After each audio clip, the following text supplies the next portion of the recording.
Effort करो, लेके चलो, ग्रोथ काफ़ी है, बहुत ज़्यादा एक्सपोनेंशियल, ज़्यादा सीखते भी हो। अब टियर 2 में जैसे कोई नया प्रोजेक्ट पकड़ते, जैसे आजकल मुझे ये है कि मैं कोई एक आध सर्टिफिकेशन करूँ और जो ज़्यादा इन टेक्नोलॉजी उसे सीखूँ। मेरी एडवाइस यही है, माइंडसेट अपना थोड़ा सा ना जॉब ओरिएंटेड से निकाल के ना एंटरप्रेन्योर पे ले आए। और जब आपने टियर 2 के अंदर मूव किया तो जैसे जैसे आपको टाइम गुजरता जा रहा है, आपको क्या महसूस, क्या एहसास हो रहा है कि यार ये तो कुछ भी नहीं था, ये तो मैं पहले कर लेता। हाँ, उसके साथ कुछ चीज़ें हैं। आप अगर अपना काम बिल्कुल टाइम पे करते रहो, चीज़ों को आपने स्केड्यूल किया हो, टाइम पे लेके चलते रहो और वो जो आपने ब्रेकडाउन्स किए हुए हैं उनको अचीव करते रहो, तो आपका एंड गोल पे डिस्टर्ब नहीं होगा। वो करना बहुत है, वो नहीं छोड़ना है, वो बहुत है। अच्छा, आपने 7 साल आपने तकरीबन काम किया, उसके बाद आपने लास्ट ईयर टियर 2 के अंदर आप मूव इन हुए हैं जी। तो 7 साल क्या पीछे आपकी इसकी ड्राइव थी, या 7 साल के अंदर क्या दिमाग में क्या माइंडसेट था, क्या मोटिवेशन थी कि आपका एंड गोल था कि यार मैंने जो है ना टियर 2 में स्विच करना ही करना है, या वाज इट समथिंग के जल्दी से फटाफट एक माइंड बन गया आपका? जब ऐसे मैं आया था तब तो माइंडसेट ये था कि मैं तो भाई टेक्नोलॉजी सीखनी है, तब तो कमाने का भी नहीं था टू बी ऑनेस्ट। और टियर 2 में जाने की मोस्टली मैंने लोगों की देखी है, वो ड्राइव फाइनेंशियल रीजंस होती हैं कि चलो यार उधर जाएंगे तो ज़्यादा अर्न करेंगे। तो मुझे तो वो थी नहीं, एटलीस्ट पहले आप कह सकते हैं कि 4-5 साल तो नहीं था बिल्कुल भी। फिर आहिस्ता आहिस्ता थोड़ा सा बंदा देखता है, सोशलाइज होता है। मैं वैसे था मैं इंट्रोवर्ट, अभी भी हूँ, लेकिन ये है कि फिर आहिस्ता आहिस्ता बंदा सोशलाइज होता है, देखता है, फिर शादी होती है, फिर दूसरी चीज़ में बंदा कहता है यार ये चीज़ एलिमेंट भी ज़रूरी है। तो फिर बंदा कहता है चले अपनी ग्रोथ करेंगे तो किसी को भी ग्रो करवाएंगे, जैसे मोहम्मद उमर।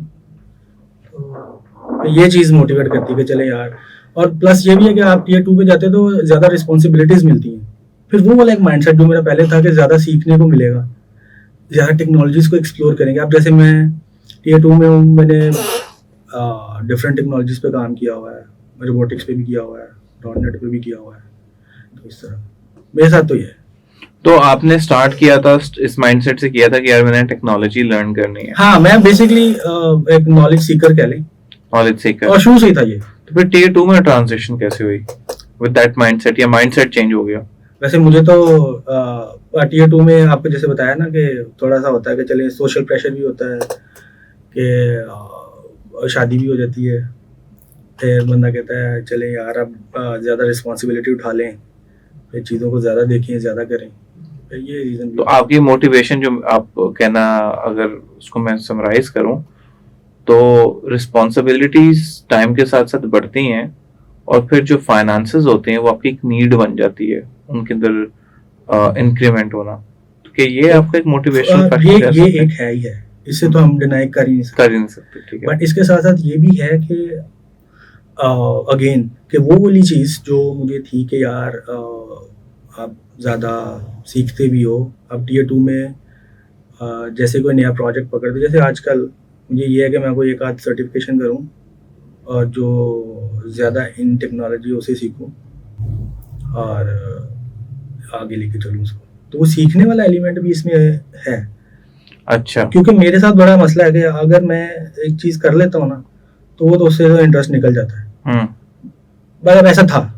तो इस कॉन्टेक्स्ट में फिर मैंने ये चीज़ भी बड़ी सीखी है कि आप अगर नहीं भी एक चीज़ पसंद करे तो उसको करना पड़ता है।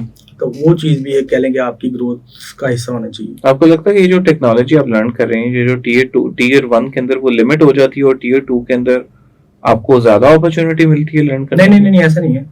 वो तो आप किसी भी एज के किसी भी हिस्से में हो, चाहे स्टूडेंट हो चाहे कहीं भी, वो आपकी एक वो होती है अंदर से कि आप कितने को नॉलेज सीख करो, वो इससे इसका कोई लिंक नहीं है। तो टियर 1 के अंदर टियर 2 के अंदर लर्निंग सेम है? मेरे ख्याल से तो डिपेंड करता है बंदे पे। आपके पास प्लेग्राउंड है, किसने रोका खेलने से? नेट आपके पास है, हर चीज़ का एक्सेस आपके पास है। आपको टू बी ऑनेस्ट लाइट की भी क्या जरूरत है? अगर आप नॉलेज सीकर हो तो आप तो घर बैठे लर्न कर लो, जो सीख लो। लेकिन शायद आपको टियर 2 में इंडिपेंडेंस ज्यादा मिल जाती है?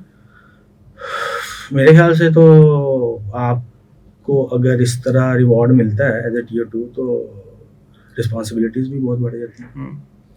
अब मुझे, जैसे मैंने आपको बोला, इंट्रोवर्ट था, अब मुझे डिफरेंट लोगों के साथ काम करना पड़ता है अब, और उनको समझना पड़ता है और उनको अपनी बात समझानी पड़ती है। तो उसमें बहुत सी चीज़ें जो होती है ना, आपको अपनी पर्सनैलिटी में, अगर मेरे में प्रॉब्लम है, मुझे होता था मेरे में यार ये, मैं अगर किसी बात पे सही हूँ ना, मैं सही, मुझे पता सही हूँ मैं, और मैं सही ही हूँ, और आगे वाला कोई गलत आर्ग्यू कर रहा है, मैं ऑफेंसिव हो जाता हूँ, और यार ये चीज़ ऐसे नहीं है। अब होता है कि नहीं यार, लॉजिकल इसको बताओ, ठीक है, इसकी सुन लो, इसको इसके लिहाज से समझा दो। ये भी एक आपकी मेरे ख्याल से ग्रोथ हुई ना।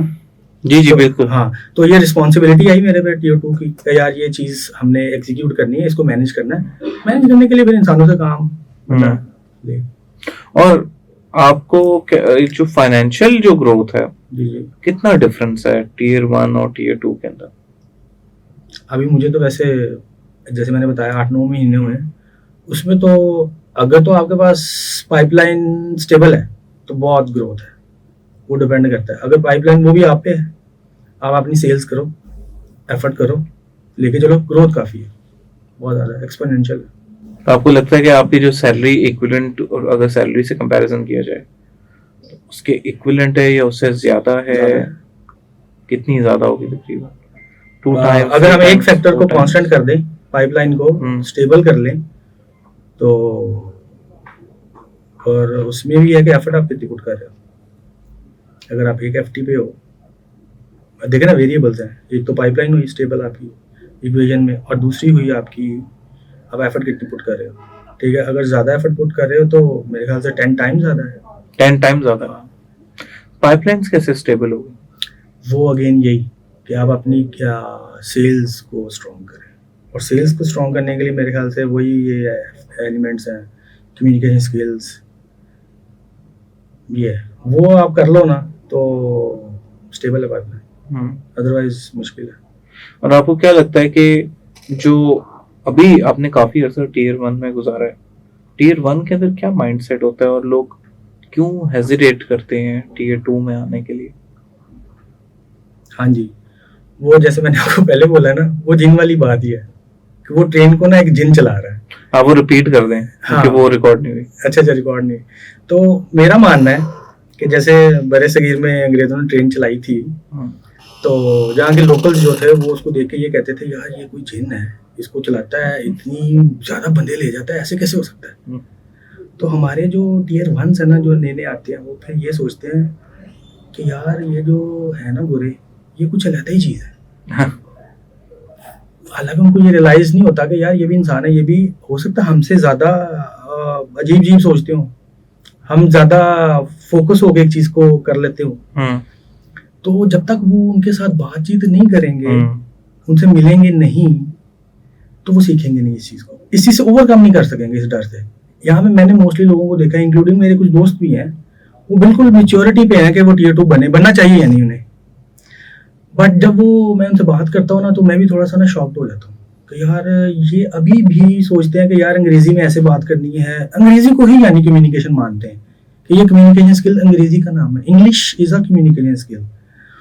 तो जबकि उन्हें एक्चुअल एसेंस फील करवाने की जरूरत है कि यार कम्युनिकेशन ये नहीं है, English is just a tool, वो आप सीखो। बट जब आप उनसे बात कर रहे हो, इफेक्टिव बात करना, अपनी बात समझाना, उनकी समझ लेना और किसी कंक्लूजन पे पहुंच जाना। मैं इसकी मिसाल ऐसे दूंगा, मैं किसी एक टीयर 1 को भेज दूंगा, लेट से, चलो टीयर 1 को भी छोड़े, हम ये कहते हैं कि होना क्या चाहिए, कि जैसे मैं अगर जाता हूँ किसी मीटिंग में,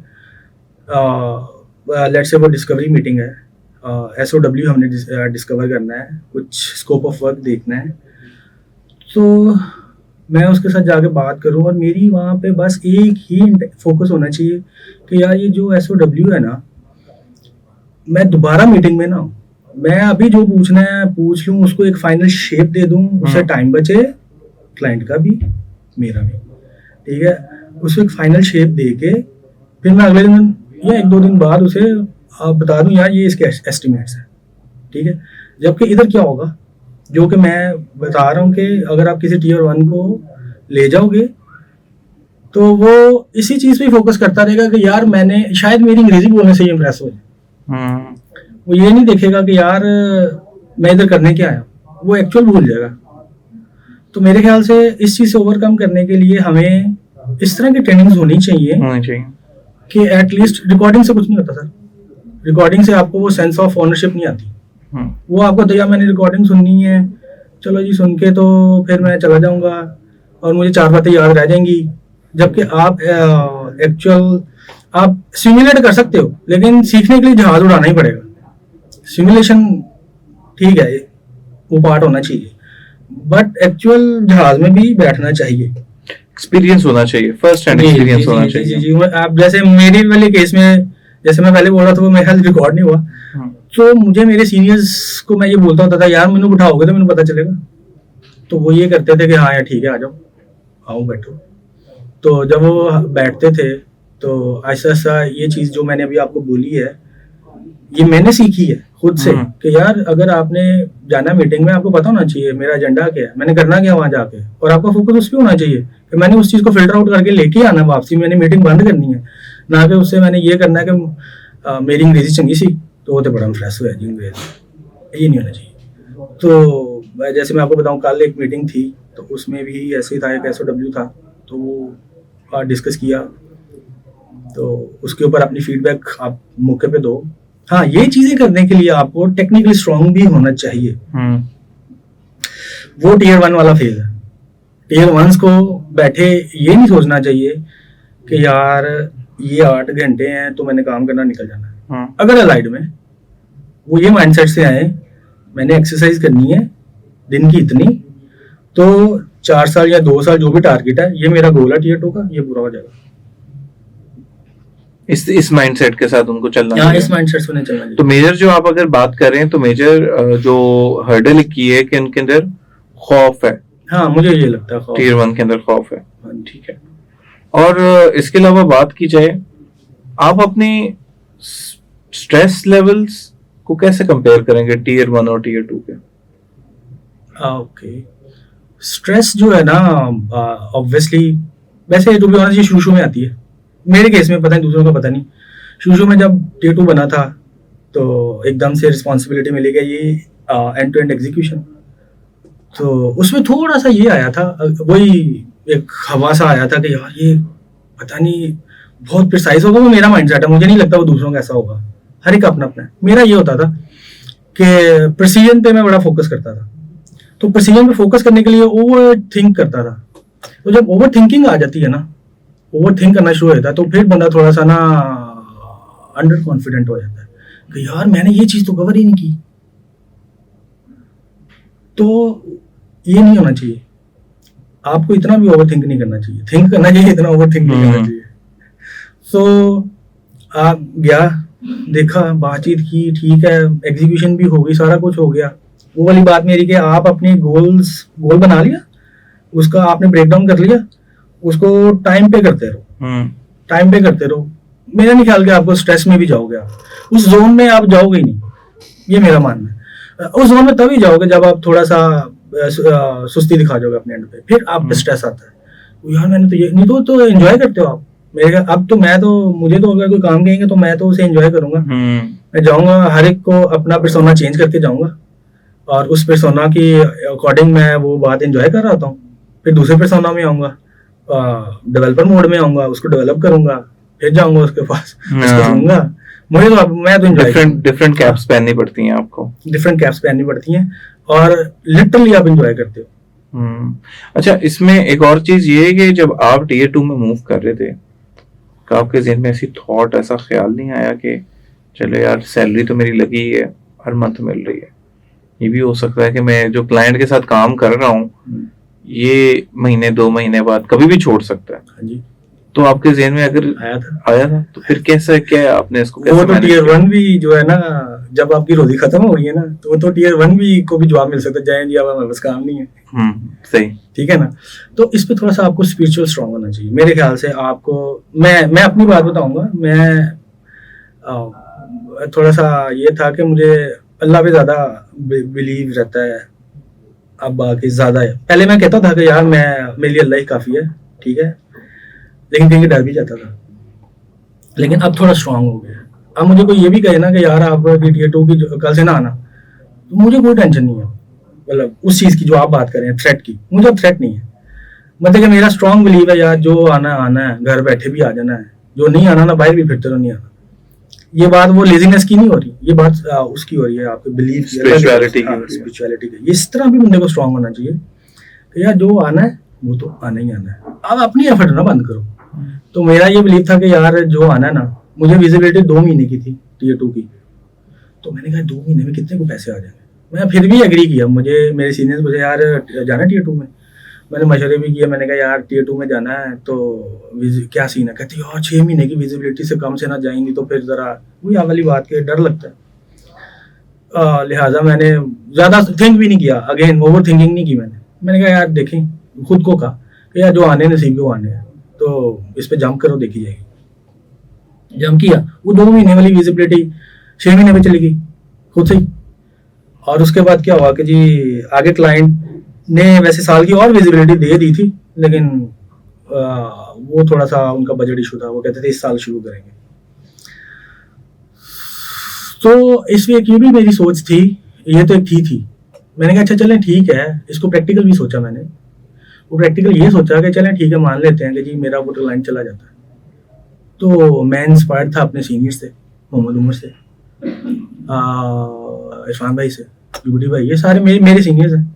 मैं कहता था यार ये भी तो कमा रहे हैं ना, कैसे कमा रहे हैं, तो ऐसा क्या है इनके पास जो ये कर रहे हैं तो तू नहीं कर रहा। वो यही था कि यार ये अपनी हंटिंग खुद करते हैं, तो मैंने कहा तू ही कर ली यार, इनसे मतलब डिफरेंस नहीं है। अब वो वाला हवा निकल गया हुआ था ना पहले, वो जिन वाला वो निकल गया हुआ था, तो मैंने कहा ठीक है अगर ये करते तो मैं भी कर लूंगा। तो अब उसमें मैंने आगे से थोड़ी सी प्लानिंग की हुई है कि चले सेल्स के लिए जो जो प्री रिक्विजिट्स हैं वो जरा कंपाइल करूं। बीच में मैंने वैसे 2 महीने का ब्रेक लिया हुआ था अपना ज़हनी तौर पे 8 साल हो गए मुझे, मैंने ब्रेक नहीं लिया हुआ, तो थोड़ा सा 2 महीने ब्रेक लेकर अपने आप को चलेंगे रीसेट करके। सही। तो अभी आप डिफरेंट मेथड से किस तरह सेल्स, किस तरह आप उसको अप्रोच? अच्छा, मैंने अप्रोच अब वैसे ये करना है, मेरा ये होगा कि सर्टिफिकेशंस की तरफ जाऊं और फिर देन डिफरेंट प्लेटफॉर्म्स पे जाके अपने आप को सेल करें, और अच्छा रिजल्ट जब बन जाए तो फिर ये डेलीगेट कर दूं, ये वाली भी टास्क डेलीगेट, या इसको भी किसी को जैसे ऑफलोड कर देता है।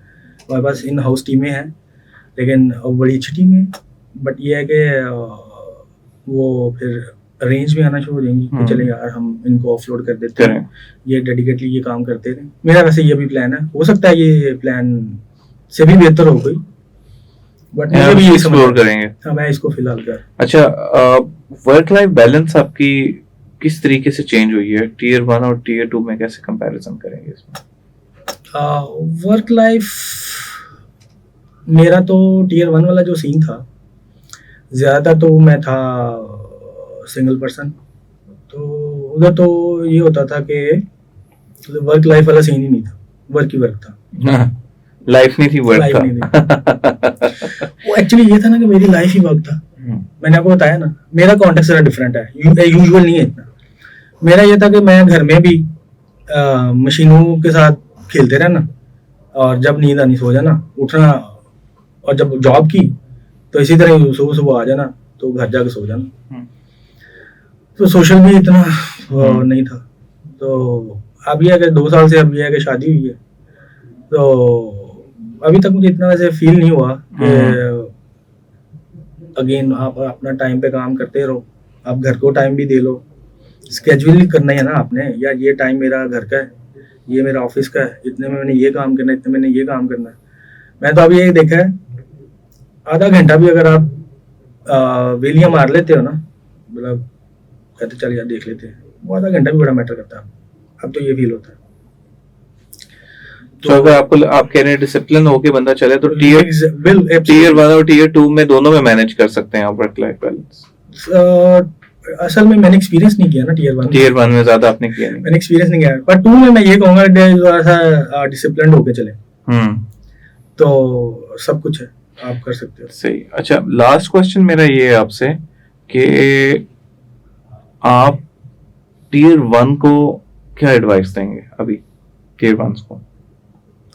हाँ बिल्कुल सही बात है। टीयर 1 को मेरी एडवाइस यही है, माइंडसेट अपना थोड़ा सा ना जॉब ओरिएंटेड से निकाल के ना एंटरप्रेन्योर पे ले आए। मेरी ये एडवाइस है, और अभी से ही ऐसे थिंक करना शुरू करें कि मैंने एंटरप्रेन्योर बनना है। लाइट में एटलीस्ट लाइट में रहते हो तो उनको बहुत फायदा है। जब ये माइंडसेट होगा ना तो उनके पास जाया करने के लिए टाइम नहीं होगा। अभी तो वो कर लेंगे ना टाइम जाया अपना, फलानी जगह चले गए, फलानी जगह चले गए, तो वो नहीं करेंगे जाया। तो वो होगा एट द एंड यही कि सेंस ऑफ रिस्पॉन्सिबिलिटी आ जाएगी कि यार मैंने 4 साल बाद अगर ये बनना है, तो वो उसको पहले से विजन करना शुरू हो जाएंगे। और विजन करने से ये होगा कि वो उस लिहाज से अपने आप को डिसिप्लिन में ले आएंगे। तो डिसिप्लिन बहुत जरूरी है। जल्दी आ जाएंगे तो जल्दी ही अचीव कर लेंगे, लेट आएंगे तो लेट अचीव अचीव करेंगे। हाँ जी, ठीक है sir, thank you so much.